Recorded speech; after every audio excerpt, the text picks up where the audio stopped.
भारत के भूगोल में सिंधु नदी तंत्र हो चुका है, गंगा नदी तंत्र भी हो चुका है। गंगा नदी की एक सहायक नदी है जो हिमालयी नदी है, यमुना नदी। यमुना नदी जो गंगा नदी के दाहिने तट पर आकर मिलती है, कहाँ पर? प्रयागराज में। आज इसके बारे में चर्चा करेंगे। यमुना नदी हिमालय से निकलती है, कहाँ से? उत्तराखंड के। कहाँ से? बंदरपुर चोटी के निकट से। फिर यमुनोत्री हिमालय से निकलती है, कहाँ से? उत्तराखंड के बंदरपुर चोटी के समीप। यमुनोत्री हिमालय से कौन सी नदी निकली है? यमुना नदी निकली है। कहाँ मिलती है? गंगा से आकर के मिलती है, कहाँ पर? इलाहाबाद के निकट, प्रयागराज के समीप। गंगा नदी से दाहिने तट पर आकर मिलती है। किससे? गंगा नदी से। ये बात समझ में आ गई? ये गंगा नदी की एकमात्र सबसे बड़ी लंबी सहायक नदी है। ठीक, कहाँ मिल रही है? प्रयागराज में मिल रही है। ठीक, देखिए इसी बात। यमुना नदी, देखिए यमुना नदी। यमुना नदी उत्तराखंड के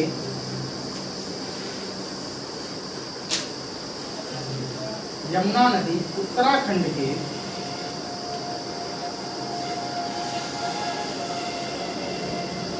बंदरपुर चोटी के समीप, चोटी के समीप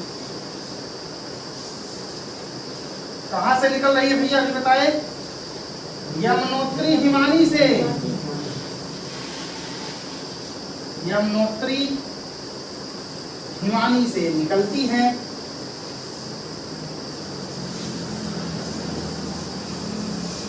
यमुनोत्री हिमानी से निकलती है। क्लियर हो गया भैया? कहाँ से निकल रही है? हिमानी। हाँ, एक बात यहाँ बताना भूल गए, उसको भी जान लीजिए। जितनी गंगा की अन्य सहायक नदी हैं, ये चंबल नदी हो गई, सिंधु हो गई।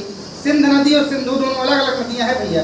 सिंध नदी कहाँ से निकल रही है? तिब्बत के चेमायुंगटुंग ग्लेशियर से निकल रही है। लेकिन सिंधु नदी प्रायद्वीपीय पठार से निकलती है। सिंधु नदी, पार्वती नदी, चंबल नदी, केन नदी, बेतवा नदी, ये डायरेक्ट गंगा की सहायक नदियां नहीं हैं। किसकी सहायक नदी बनी फिर? इटावा के समीप चंबल नदी किससे मिलती है? यमुना नदी। यमुना नदी किससे मिलती है? प्रयागराज में गंगा से। इसका मतलब डायरेक्ट रूप से किसकी चंबल सहायक नदी हो गई? यमुना की। इनडायरेक्ट रूप से गंगा की नदी हो गई। लेकिन गंगा की व्यक्तिगत सहायक नदियां प्रायद्वीपीय पठार की बहुत कम है। किसकी सहायक नदियां ज्यादा हैं? यमुना नदी। ये बात समझ में आ गई? बेतवा नदी हमीरपुर में किससे मिलती है? यमुना नदी से मिलती है। फिर भी गंगा नदी से मिली? नहीं मिली। मिली? नहीं मिली। देखिए।